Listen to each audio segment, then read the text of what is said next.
오늘 이제 사무엘상 저랑 이제 41번째 살펴보시는 시간입니다.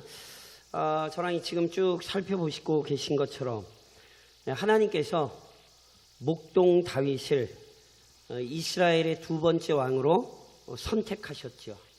그래서 사무엘을 보내서 기름을 먼저 부으셨어요.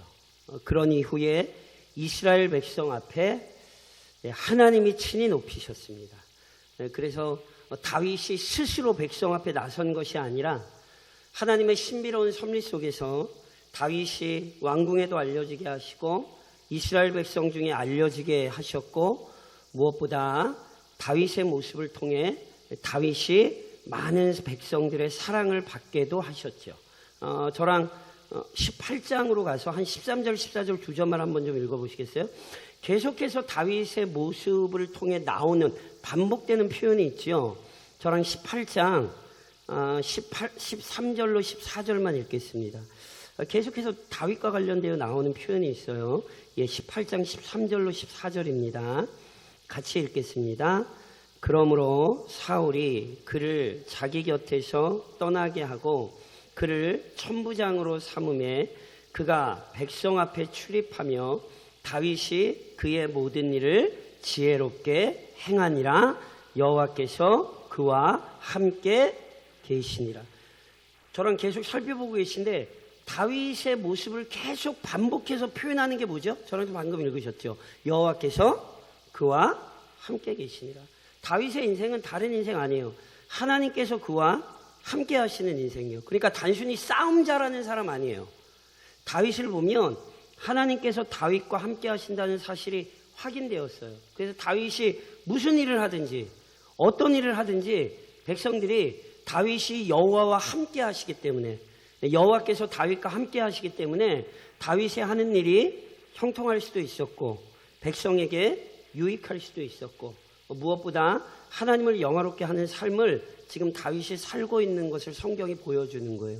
그런데 이렇게 다윗의 존귀가 드러나면 드러날수록 괴로워지는 사람이 한 사람 있었죠. 누구? 사울 왕이요. 그래서 저랑 19장 29절도 좀 한번 같이 한번 읽으실까요? 29절에 보면 참 가슴 아픈 구절이거든요.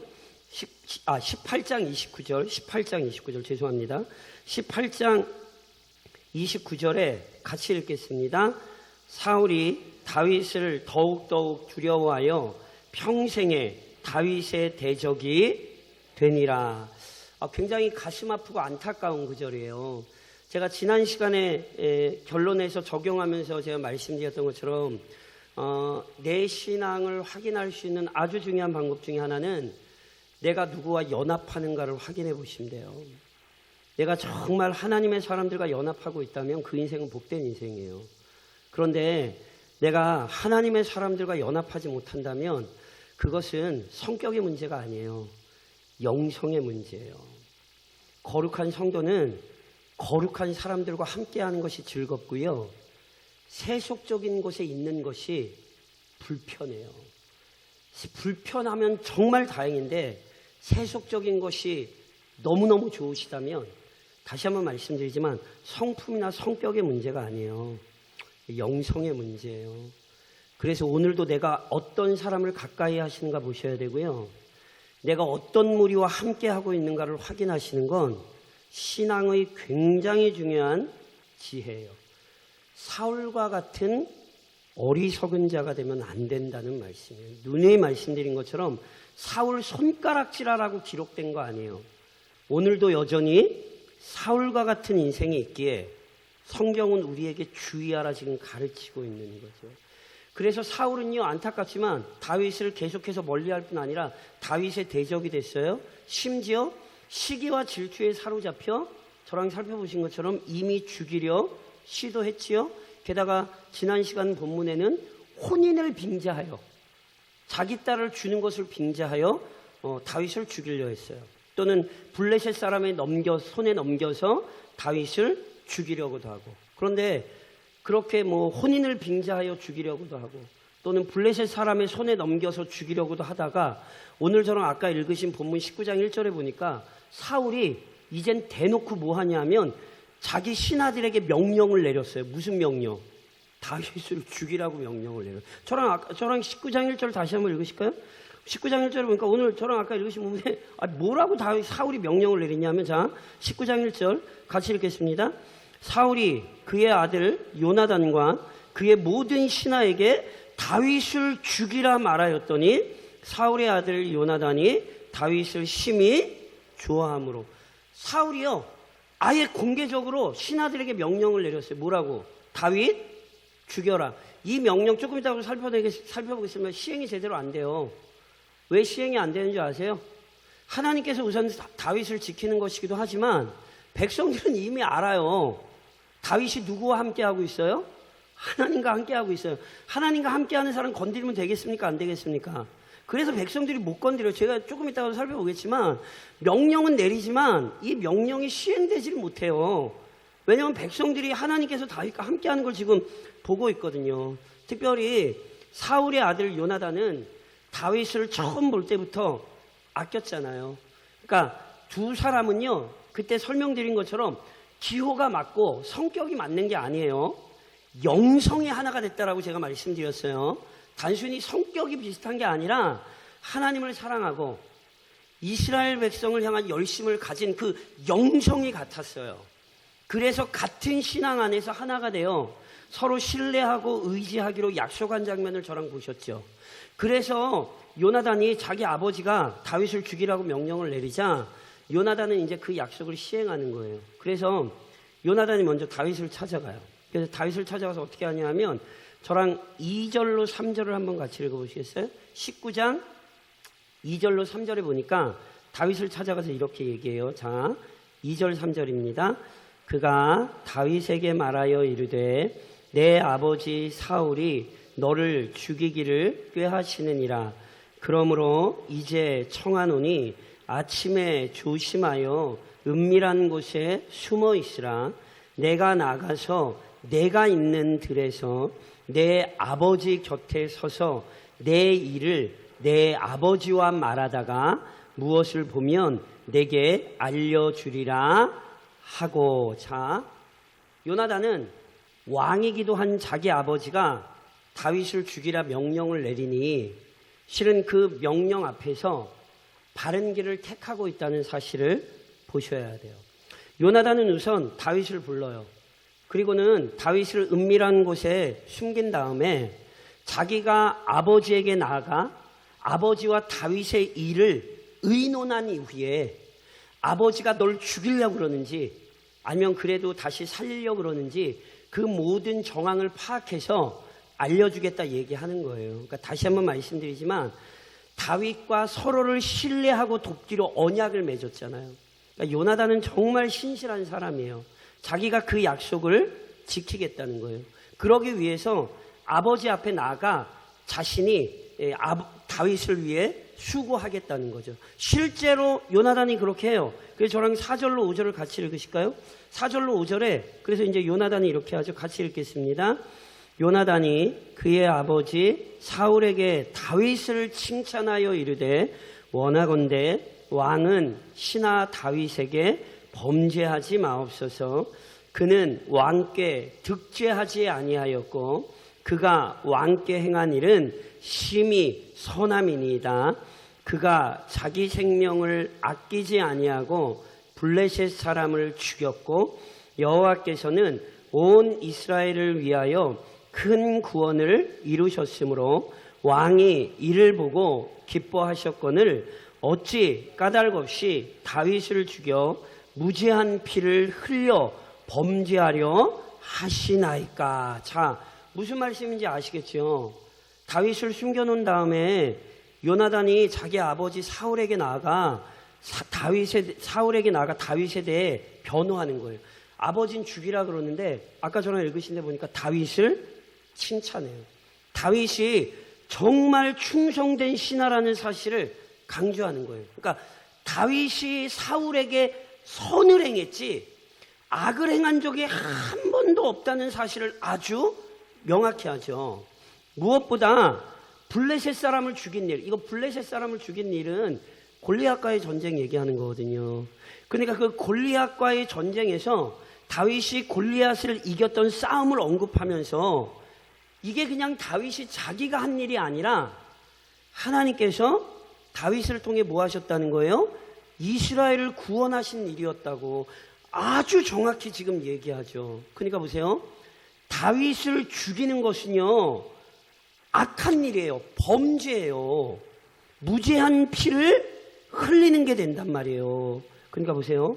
이 요나단의 신앙적 관점을 잘 보셔야 돼요. 요나단은 같은 믿음의 동지인 다윗도 보호해야 되고 그걸로 안 끝나요. 보세요. 다윗을 변론하여 다윗을 보호해 주기도 하지만 요나단은 동시에 뭐 하고 있냐면 자기의 아버지를 철저히 공경하고 있다는 사실을 보셔야 돼요. 사울이 다윗을 죽이는 건 범죄예요. 이거 하나님이 싫어하시는 일이에요. 그걸 아무도 지금 얘기를 못 해주는데 누구는 얘기를 해주고 있는 거예요? 요나단은 아주 정직하게 얘기해주고 있는 거예요. 그래서 보세요.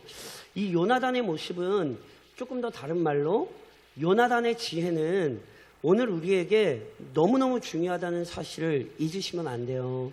실은 하나님께서 사울에게 주신 복 가운데 하나는요, 실은 요나단 같은 아들을 두신 거예요. 사울이 시기와 질투에 사로잡혀 하나님의 사람을, 정확히 얘기하면 하나님을 대적하는 어리석음을 범할 때 요나단 같은 아들이 뭐 하고 있는 거예요? 옆에서 말리고 있잖아요.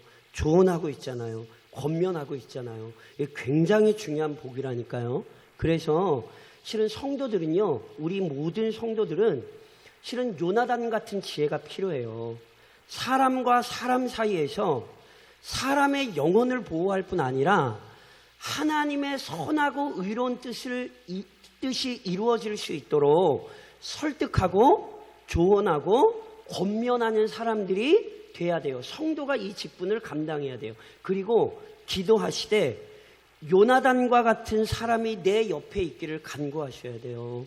이거 너무너무 중요한 복이에요.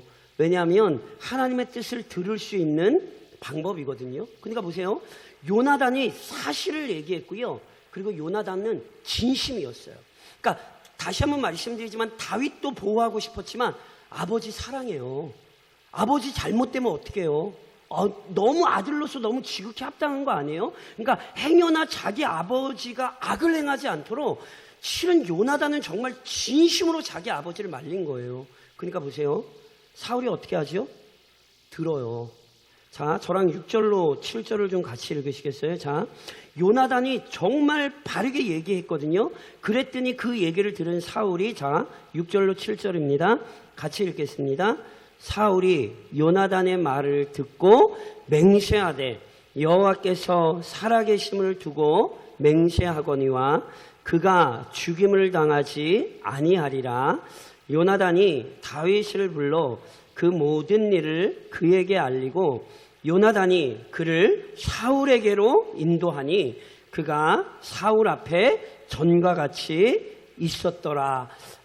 너무너무 아름다운 모습이에요. 요나단이 자기의 목숨을 걸고 다윗과 사울 사이에서 중재하죠. 그래서 다윗을 위해 변론하고 자기 아버지 사울이 악한 일을 못하도록 막았던 이 헌신의 결과 어찌됐건 사울이 요나단의 말을 듣고는요, 그래, 네 말이 맞다. 내가 다윗 해하지 않겠다. 맹세하죠. 그래서 요나단이 아버지의 말을 듣고 다윗을 불러와서 아버지와 다윗 사이를 화해시키죠. 그래서 다시 어떻게 됐어요? 다윗이 사울 앞에서 전과 같이 그 일을 수행할 수 있었다고요. 다시 한번 말씀드리지만 이 요나단의 모습이 오늘 교회 또는 그리스도인들에게 너무너무 중요하다는 모습을 잊으시면 안 돼요. 요나단의 모습이 오늘 성도의 모습이어야 되고요. 오늘 교회의 모습이어야 돼요.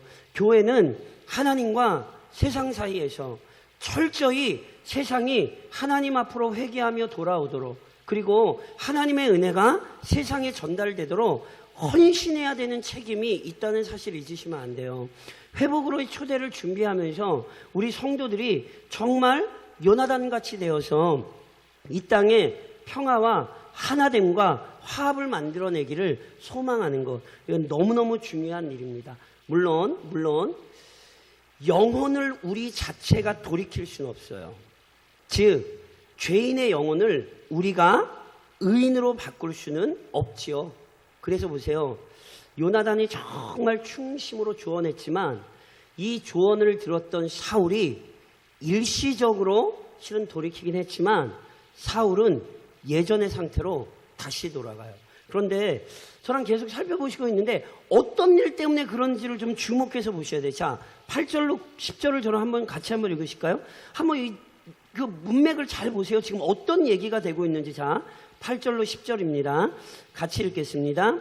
전쟁이 다시 있으므로 다윗이 나가서 블레셋 사람과 싸워 그들을 크게 쳐 죽이매 그들이 그 앞에서 도망하니라. 사울이 손에 단창을 가지고 그의 집에 앉았을 때에 여호와께서 부리시는 악령이 사울에게 접하였으므로 다윗이 수금을 탈 때에 사울이 단창으로 다윗을 벽에 박으려 하였으나 그는 사울의 앞을 피하고 사울의 창은 벽에 박힌지라.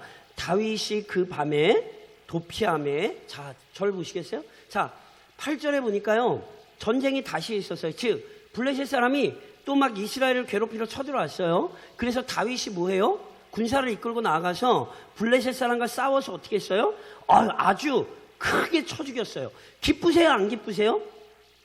기쁘죠. 이스라엘 백성이 아니라 잘 모르시겠어요? 아니, 블레셋이 쳐들어와서 다윗이 나가서 또 그 하나님의 백성들을 구원했으니, 아니, 이게 얼마나 기쁜 일이냔 말이에요. 그런데 보세요. 이 기쁜 일 다음에 뭐가 이어지죠? 사울이 또 뭐에 사로잡혀요?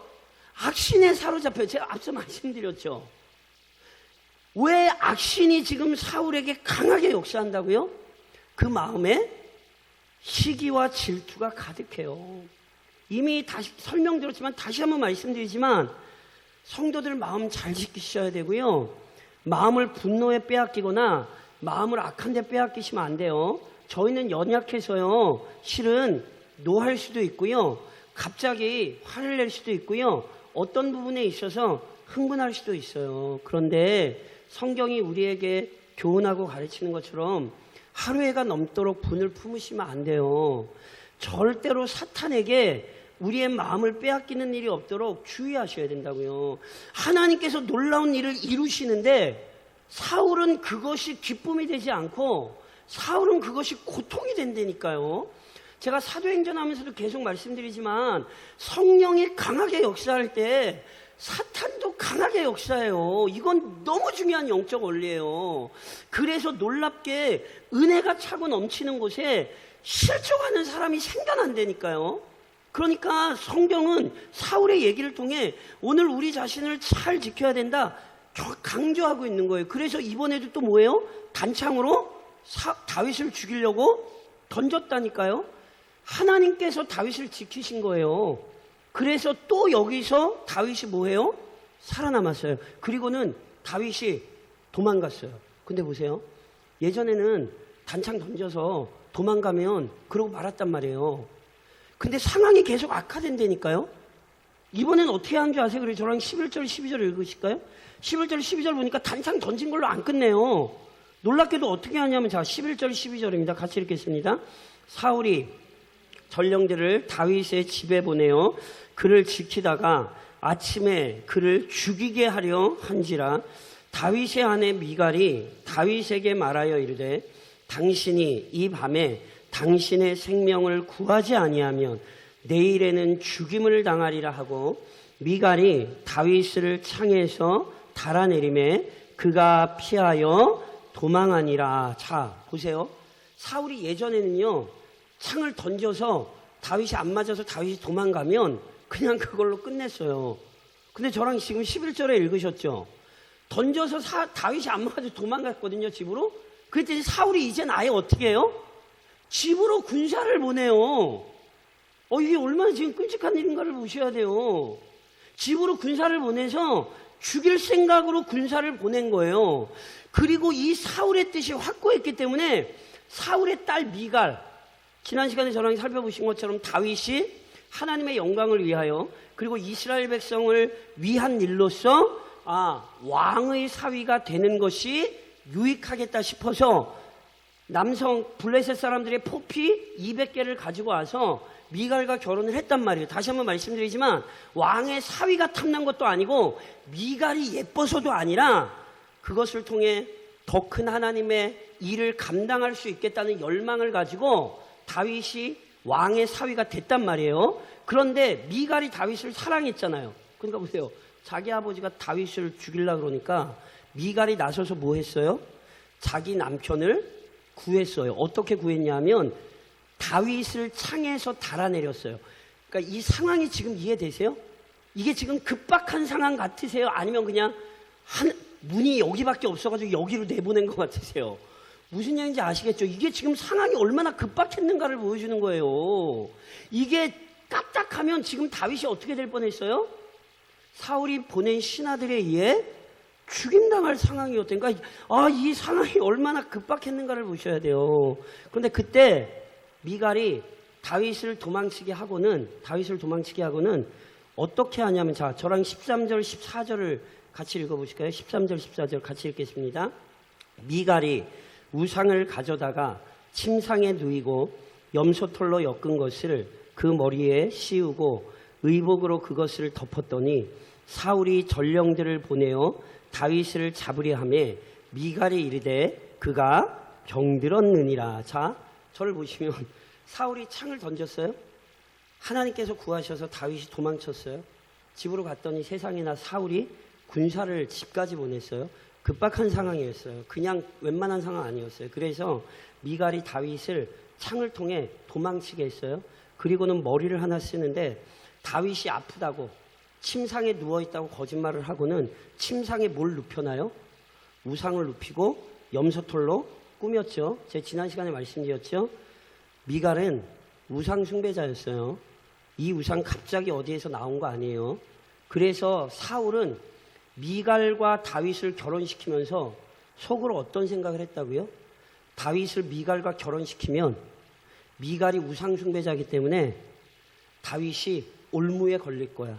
심지어 이런 끔찍한 생각을 하면서 결혼을 시켰다 말씀을 드렸죠. 실제로 미갈은 우상 숭배자였기 때문에 우상을 꾸며놓고 사울의 신하들에게 뭐라고 얘기했냐면 다윗이 아파서 누워있다고. 자, 보세요. 왕이 명령을 내렸어요. 죽여라. 그랬더니 갔더니 아파서 누워있어요.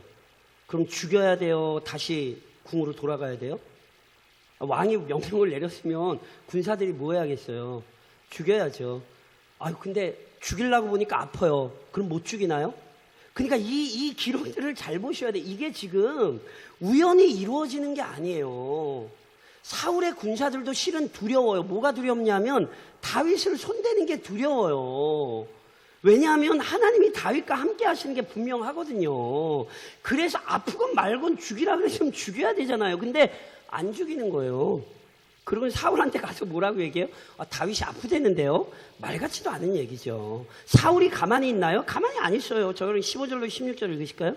15절로 16절 같이 읽겠습니다. 사울이 또 전령들을 보내어 다윗을 보라 하며 이르되 그가 침상채 네개로 들고 오라. 내가 그를 죽이리라. 전령들이 들어가 본즉 침상에는 우상이 있고 염소털로 엮은 것이 그 머리에 있었더라. 자, 신하들이 돌아와서 다윗이 아파서 침대에 있는데요. 그랬더니 사울이 뭐래요? 모채 들고 오래요. 침상채 들고 오면 뭐 하겠대요? 자기가 죽이겠대. 이게 무슨 얘기인지 아시겠어요? 신하들이 못 죽이는 거 사울도 알아요. 그러니까 침상채 들고 오라는 거예요. 자기가 죽이겠다고. 그래서 가서 침상채 봤더니 다윗이 있어요? 없어요? 다윗 없고 우상만 있죠. 그래서 보세요. 저랑 오늘 17절까지만 한번 읽으실까요? 17절까지 읽겠습니다. 같이 읽습니다. 17절.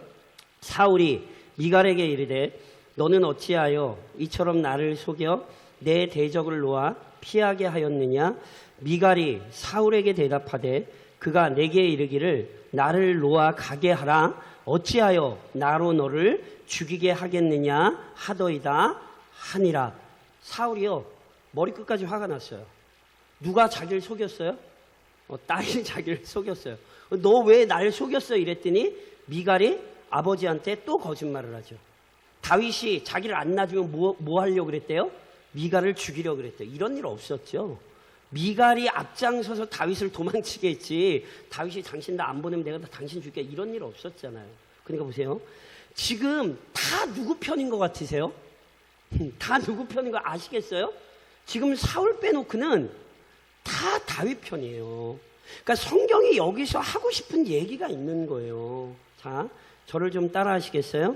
하나님의 인도하심, 보호하심 믿읍시다. 아멘이세요? 아멘이에요.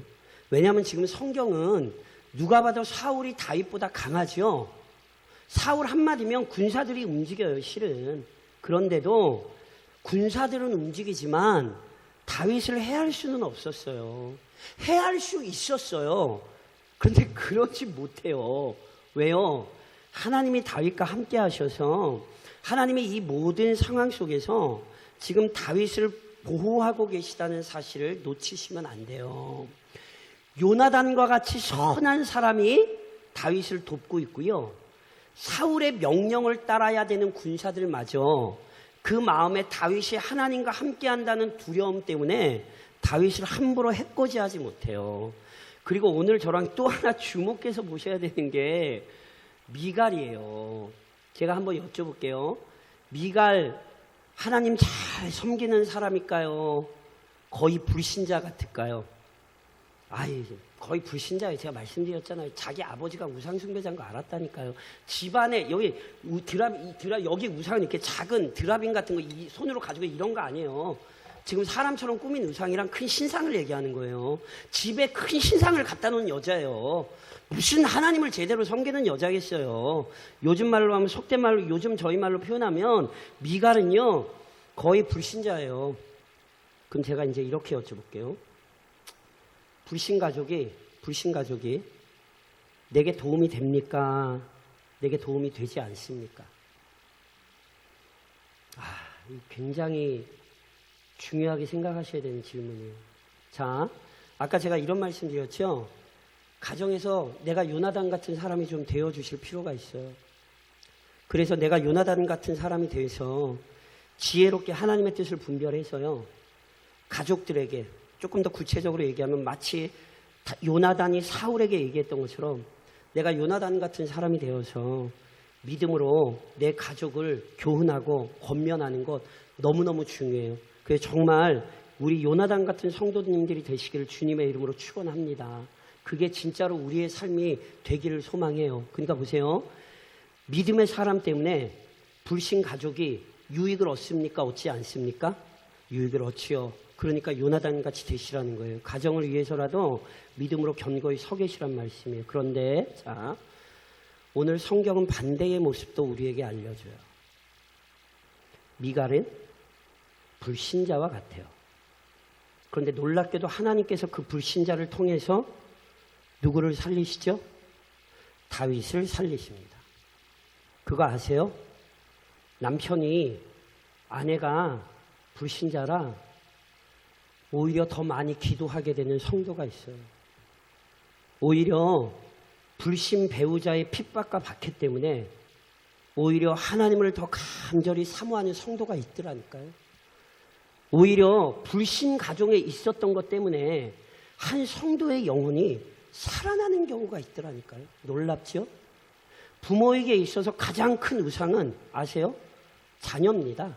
아무리 뭐라 그래도 부모들 여기서 못 빠져나가요. 그런데 자녀가 속색이고 특별히 자녀의 믿음이 없음으로 말미암아 오히려 부모의 믿음이 연단받는 경우가 있더라고요.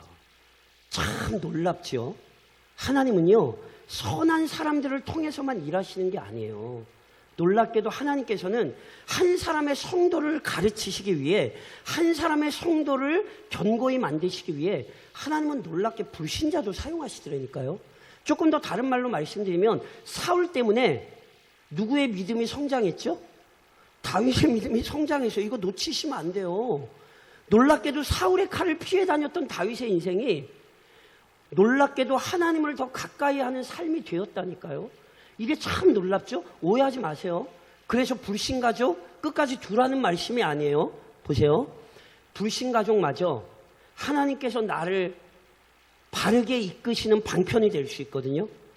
그러면 불신가족 사랑해줘야 됩니까? 아니면 미워해야 됩니까? 더 사랑해 주셔야 되는 거예요. 보세요. 원수를 사랑하는 게 그래서 결국은 하나님께 영광일 뿐 아니라 누구의 영광인 줄 아세요? 나의 영광이에요. 자, 스데반이 순교했을 때 스데반이 자기를 돌로 죽이는 사람들을 위해 기도했죠. 그 가운데 사울처럼 돌아선 사람도 있어요. 그런데 분명히 그 가운데는 안 돌아선 사람도 있을 거거든요.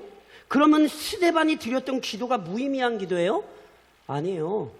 스데반이 원수를 위하여 기도했던 그 기도가 누구의 영광인 줄 아세요? 스데반의 영광이에요. 그러니까 보세요. 오늘 우리는 이 사건 때문에 뭐가 더 분명해지냐면 원수일수록 더 사랑해줘야 된다는 사실이 분명해졌어요. 하나님은 선한 사람을 통해서만 일하는 게 아니라 오히려 우리 주변에 악한 자들 속에서도 하나님은 우리를 가르치시더라니까요. 우리의 삶을 복된 길로 인도하시더라고요. 그러니 어찌 더 원수를 사랑하지 않겠습니까? 그러니 오늘도 내가 있는 현실을 잘 돌아보셔야 돼요. 하나님께서 지금 어떤 방편으로 날 인도하고 계신가? 어떤 방편으로 내 신앙을 만들고 계신가? 돌아보시며 감사하셔야 돼요. 지난 6개월을 돌아보면 괴로웠던 일이 오히려 날 살렸을 수 있어요. 힘들었던 문제가 내 기도를 더 능력 있게도 만든 거고요. 하나님은 다양한 방법 속에 우리를 인도하셨던 거예요. 그리고 앞으로도 그렇게 하실까요? 안 하실까요? 당연히 그렇게 하시겠죠. 오늘 다윗을 인도하셨던 하나님께서 여러 가지 방편으로 우리를 인도하신다는 사실을 기억하시고 그렇게 그 하나님의 신비로운 섭리를 기대하며 남은 6개월을 믿음을 철저히 지켜내시기를 다윗을 사랑하셨던 그리고 여전히 우리를 사랑하시는 주님의 이름으로 권면드립니다.